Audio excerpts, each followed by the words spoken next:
संभाव्य पूर परिस्थितीचा मुकाबला करण्यासाठी महापालिकेची सर्व यंत्रणा सज्ज झाली असून आज पावसाळ्यापूर्वी अग्निशमन विभागाकडून अग्निशमन, शोध आणि बचाव कार्याची प्रात्यक्षिके पंचगंगा नदी घाट येथे सादर करण्यात आली। या प्रात्यक्षिकामध्ये अग्निशमन विभागाकडील अत्याधुनिक साधन सामुग्रीचे प्रात्यक्षिक आयुक्त डॉक्टर राजेंद्र भारुड यांच्यासमोर मुख्य अग्निशमन अधिकारी मनीष रणभिसे यांनी दाखविले। सध्या महापालिकेकडे 3 लहान बोट, 14 रेस्क्यू बोट या सर्वांचे प्रात्यक्षिक आज दाखवण्यात आले आहे।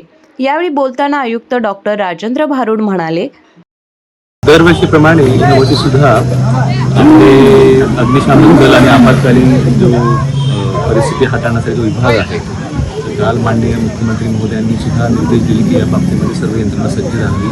तसं आपल्याकडे नाला खोलीकरण चालू आहे, जयंती नाला असेल, तसंच रेस्क्यूचं एक प्रात्यक्षिक आज झालं। त्या ठिकाणी महापालिकेकडे 3 छोट्या अग्निशमन, एका मोठ्या अग्निशमन व्हेकल्स आणि जवळपास 14 रेस्क्यू बोट्स, या ज्या इमर्जन्सी आपण जे सेव्ह करतो त्या 3 फायबर बाईक आपण म्हणतो त्याला, की त्याच्याने मोबाईलच्याने रिमोट ऑपरेटेड आहे, त्या सर्वांचं प्रात्यक्षिक आपण करतो।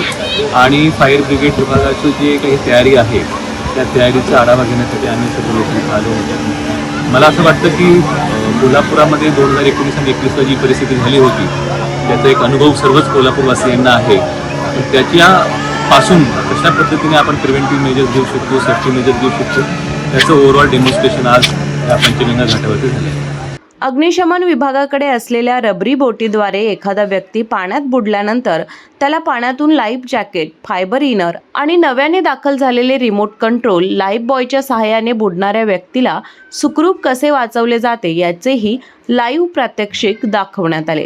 त्याचप्रमाणे अग्निशमन विभागाकडील कटर, स्प्रेडर, स्लॉप cutter, BA set, hydraulic jack, hydraulic cutter, victim location camera आणि thermal imaging camera, quick response व्हेकलचंही प्रात्यक्षिक दाखवण्यात आलं।